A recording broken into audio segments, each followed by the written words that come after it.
پھر ایک اور بہت بڑی بات کی طرف اشارہ کیا گیا جس میں ہم میں سے بہت سارے افراد مبتلا ہیں، اور جس زمانے میں ہم لوگ زندگی بسر کر رہے ہیں اس میں ہم نے اپنے نظام کو، اپنے سسٹم کو کچھ ایسا بنا دیا ہے کہ جس میں ہر بندہ اس کا خود بخود شکار ہو چکا ہے۔ رسول اللہ فرماتے ہیں کہ جیفۃ باللیل حمار بالنہار، بندے کی حالت جب ایسی ہو جائے کہ رات کو جب وہ سوئے تو اس طرح سوئے کہ جیسے کوئی لاش پڑی ہوئی ہے، یعنی نہ نماز عشاء کا اس کو فکر، نہ نماز فجر کی اس کو خیال، نہ اس سے پہلے کچھ تسبیحات پڑھنے کا یا اس کے بعد کچھ تسبیحات پڑھنے کا کچھ خیال، کیونکہ دن اس نے اس طرح گزارا ہے۔ رسول اللہ کے الفاظ کی صورت میں آپ کو بتاتا ہوں، اللہ کے رسول نے فرمایا کہ دن وہ ایک گدھے کی طرح گزارتا ہے۔ کیا مطلب ہے اس کا؟ اس کا مطلب یہ ہے کہ صبح اٹھنے سے لے کر رات گئے تک اسی فکر میں لگا ہوا ہے، اسی فکر میں لگا ہوا ہے کہ پیسے مزید کیسے بنائے جا سکتے ہیں، مزید کیسے بنائے جا سکتے ہیں، مزید کیسے بنائے جا سکتے ہیں، اسی فکر میں صبح سے لے کر رات ہو گئی ہے، اور وہ اس جانور کی طرح جتا ہوا ہے اس کام میں، اور اس کام میں اسے کوئی ہوش نہیں ہے کہ معاملات کو کس طرح سنوارنا ہے، کس طرح سدھارنا ہے، اور کیا زندگی میں صرف ایک یہی کام ہے کہ پیسے کمانے، اور کیا زندگی اسی کا نام ہے کہ پیسے کما لیا جائے تو زندگی ہے؟ جبکہ ہم میں سے ہر ایک عقل مند انسان یہ جانتا ہے کہ زندگی راحت کے لیے اللہ رب العزت نے ہمیں عطا کی ہے، اور جتنے بھی ہماری سرگرمیاں ہیں ان تمام سرگرمیوں کا بنیادی مقصد انسان کو راحت عطا کرنا ہوگا، اور انسان کی راحت بھوک مٹانے سے بھوک کی راحت ہو جاتی ہے، پیاس مٹانے سے پیاس کی راحت ہو جاتی ہے، اور ذہنی سکون، ذہنی راحت کہاں سے ملے گی، دل کی راحت کہاں سے ملے گی؟ جب آپ دوستوں سے ملیں گے، جب آپ اپنے عزیزوں سے ملیں گے، اپنے پڑوسیوں سے ملیں گے، اپنے ساتھیوں کا حال احوال پتہ کریں گے، کچھ سیر سپاٹا بھی کریں گے، کچھ چہل قدمی بھی کریں گے، کچھ کھیل ویل کا بھی اہتمام کریں گے، یہ ساری چیزیں اکٹھی ہوں گی تو تب جسمانی اور روحانی اور بدنی اور انسان کی جو اندر کی کیفیات ہے نفسیاتی، اس کو راحت ملے گی۔ وہ شخص جو صبح سے لے کر شام تک مسلسل ایک جانور کی طرح کام کر رہا ہے، نہ اسے کھیل کا موقع مل رہا ہے، نہ اسے سیر کا موقع مل رہا ہے، نہ دوستوں سے ملنے کا موقع مل رہا ہے، نہ عزیزوں کا خیال کرنے کا موقع مل رہا ہے، نہ غم خوشی میں شریک ہونے کا موقع مل رہا ہے، تو ایسے شخص کی راحت کہاں ہے؟ ہمارے قریب کے زمانے میں، اور یہ کوئی بہت دور کی بات نہیں ہے، میرے بچپن اور لڑکپن کی بات ہے کہ عصر کے بعد اکثر لوگوں کو کچھ نہ کچھ وقت مل ہی جاتا تھا، حتیٰ کہ دکانداروں کو بھی کچھ نہ کچھ مغرب کے بعد وقت مل جاتا تھا کہ مغرب کے وقت دکان بند کی ہے، چلو اب ادھر ادھر کچھ سلام دعا کر لو، ملاقات کر لو، خوشی غم میں شریک ہو جاؤ، اور کچھ دوستوں احباب بچوں کے ساتھ بیٹھ کر خوش گپیاں کر لو، اور پھر عشاء کی نماز پڑھ کے آرام کر لو۔ ہم نے زندگی کو بدل دیا ہے بالکل۔ جو معاشی پریشر ہے ہم پر، جس کی وجہ سے ہماری بنیادی ضرورتیں پوری نہیں ہو رہی، اور یہ مہنگائی کا عفریت در حقیقت ایک پلاننگ ہے کچھ لوگوں کی،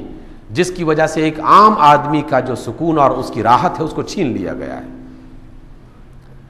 جسے اپنے بچوں کی فیس اور اپنے بیماروں کی دوا پوری کرنے کے لیے ہوش ہی نہیں رہتا کہ میں نے دن کیسے گزارنا ہے، صبح سے لے کر رات تک وہ اسی میں ایک جانور کی طرح مگن رہتا ہے۔ اللہ کے رسول فرماتے ہیں کہ ایسے شخص کو بھی اللہ پسند نہیں کرتا، پسند نہیں کرتا، جس کی رات لاش کی طرح گزرے، جس کو پتہ ہی نہیں ہے کہ ہوش ہی نہ ہو کہ کیسے گزر رہی ہے، اور جس کا دن ایک جانور کی طرح صرف بوجھ اٹھاتے ہوئے اور چیزیں جمع کرتے ہوئے گزر جائے۔ اور پھر آخری بات رسول اللہ صلی اللہ علیہ وسلم نے ایک ایسی عظیم الشان بتائی ہے کہ جس پر جتنا سوچا جائے اتنا کم ہے۔ آپ نے فرمایا کہ ایسے شخص کو بھی اللہ پسند نہیں کرتا کہ جو عالم بامر الدنیا جاہل بامر الآخرہ، دنیا کے معاملات کے بارے میں بہت کچھ جانتا ہے، آخرت میں کامیابی کے لیے کچھ نہیں جانتا، اس کے حوالے سے جاہل ہے، اور دنیا کے حوالے سے بڑا باخبر، اس کے اندر ہر قسم کی مہارت پائی جاتی ہے، معلومات جمع کرتا ہے، بڑا فن رکھتا ہے، اس کے اندر بڑا چابک دست ہے. لیکن سامعین محترم، رسول اللہ صلی اللہ علیہ وسلم کے اس فرمان کو سمجھنے کے لیے ایک لمحہ آپ کو ضرور سوچنا ہوگا، اور یہ سوچنا اس انداز میں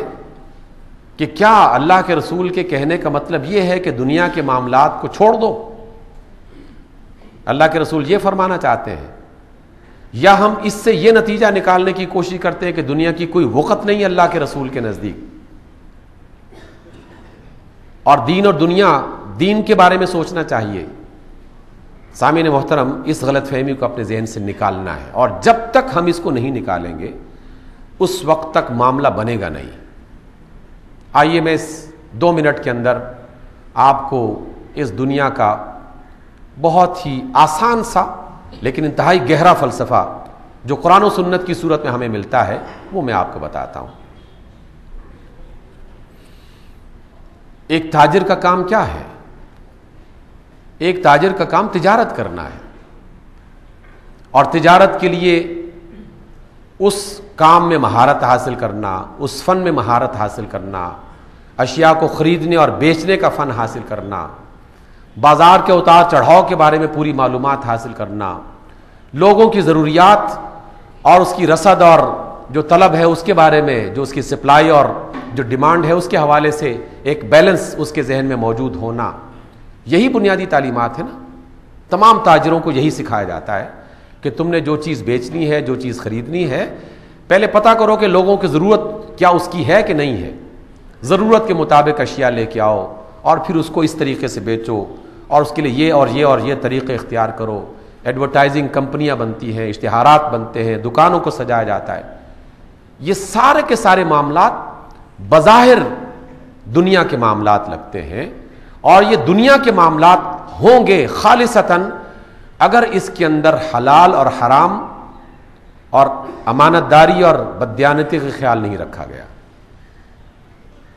سچائی اور امانت کا اگر اس میں خیال نہیں رکھا گیا تو یہ ساری کی ساری محنت خالصتاً دنیا داری ہے. لیکن اگر اسی کام میں، یہ سارے کام اسی انداز میں آپ نے کرنے ہیں، مہارت بھی حاصل کرنی ہے، فن بھی سیکھنا ہے، معلومات بھی لینی ہے، قیمت کا اتار چڑھاؤ بھی پتہ کرنا ہے، دکان بھی سجانی ہے، ایڈورٹائز بھی کرنا ہے اپنے مال کو بیچنے کے لیے، یہ تمام طریقے اختیار کرنے ہیں، لیکن حلال اور حرام کا خیال رکھتے ہوئے امانت اور دیانت کے ساتھ، سچائی کے ساتھ وہ کاروبار کر رہے ہیں، تو یہی دنیا کا سارا کام آپ کی آخرت کو سنوارنے کا باعث بن جائے گا. سارا کا سارا کام. کیونکہ اللہ تعالیٰ کے رسول نے تاجروں کی مذمت نہیں کی، بلکہ اس تاجر کی مذمت کی ہے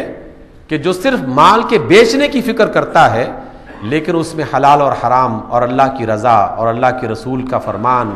اور اچھے برے کی تمیز، انسانوں کی ہمدردی، اس کا خیال دل سے نکال لیتا ہے. معلم، استاد، موجودہ زمانے کا استاد، میں بھی اسی قبیلے سے تعلق رکھتا ہوں،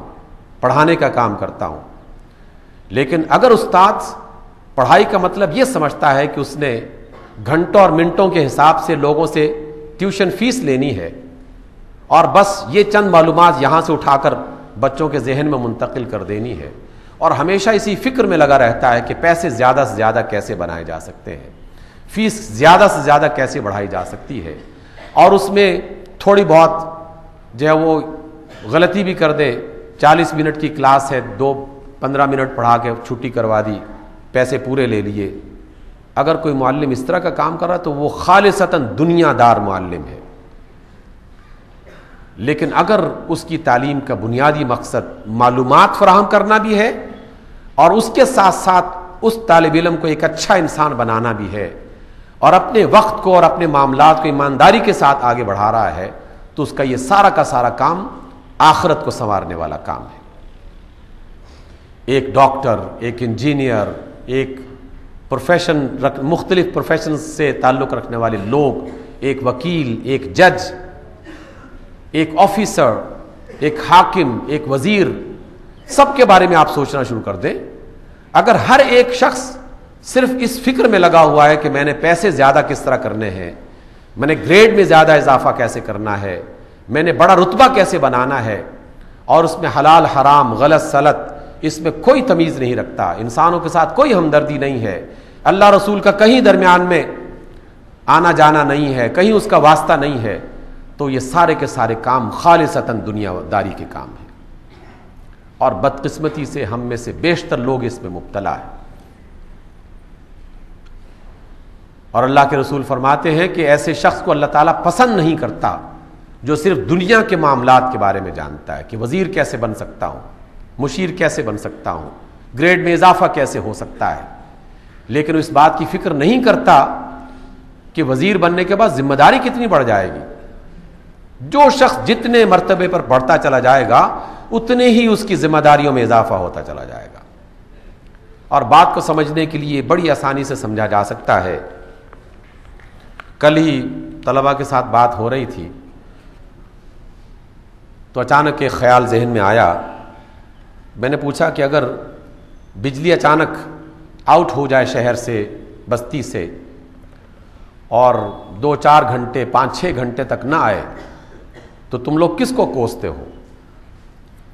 50-60 کی کلاس تھی تو تقریباً تمام بچوں نے کہا کہ ہم جو بجلی کا وزیر ہے اس کو کوستے ہیں، اور اخبارات میں میڈیا میں اسی کا نام لیا جاتا ہے،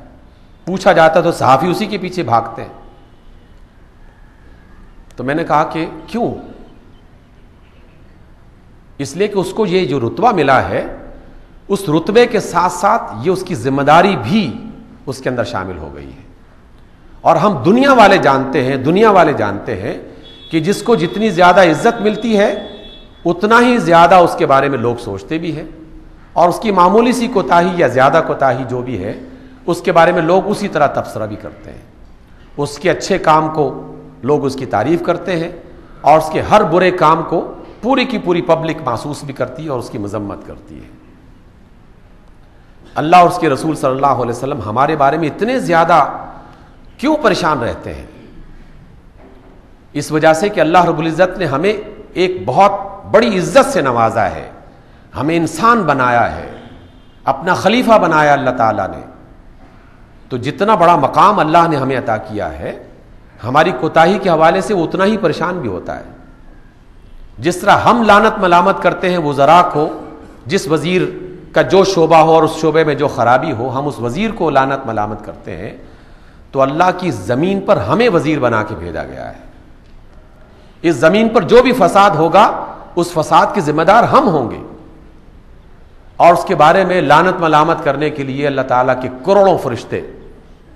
یہ درخت، یہ ہوائیں، یہ فضائیں، یہ پتھر، یہ زمینیں، یہ سمندر، یہ دریا، سب کے سب ہم پر لعنت بھیجتے ہیں کہ بڑا بنا پھرتا ہے، اپنے آپ کو وزیر کہتا ہے اس دنیا کا، اور کہتا ہے کہ میں اس زمین پر حکمران بنا کے بھیجا گیا ہوں، اور کام یہ کر رہا ہے کہ پوری دنیا کو تباہ کر دیا اس نے۔ تو جس طرح ہم اپنے وزراء، اپنے مشیروں اور اپنے حکمرانوں کے ساتھ کرتے ہیں، ہمارے ساتھ بھی کائنات یہی کر رہی ہوگی۔ بس یہی فرق ہے کہ ہماری آواز ہم سن لیتے ہیں اور وزیر تک بھی آواز پہنچ جاتی ہے، کبھی کبھار اکثر نہیں پہنچتی، لیکن جو کائنات میں ہم پر لعنت ملامت بھیجی جا رہی ہے ہم اس آواز کو سن نہیں رہے۔ جس روز اللہ تعالیٰ نے وہ آواز سنا دی اس روز سنبھلنے کا وقت نہیں ہوگا، کیونکہ اس روز تو بس سارے پردے کھول دیے جائیں گے۔ وقت ابھی ہے، اور غنیمت اسی میں ہے کہ ہم پوری کائنات کی لعنت ملامت کو سننے سے پہلے اپنے آپ کو سنوار لیں، کیونکہ ہم اس دنیا کے وزیر بنا کے بھیجے گئے ہیں۔ اللہ تعالیٰ ہمیں اپنی اس زمین کو جو ہماری دنیا ہے، جو اللہ تعالیٰ نے ہمارے لیے بنائی ہے، اس دنیا کو سنوارنے کی توفیق دے تاکہ اس کے نتیجے میں ہماری آخرت سنور جائے۔ اقول قولی ھذا واستغفر اللہ لی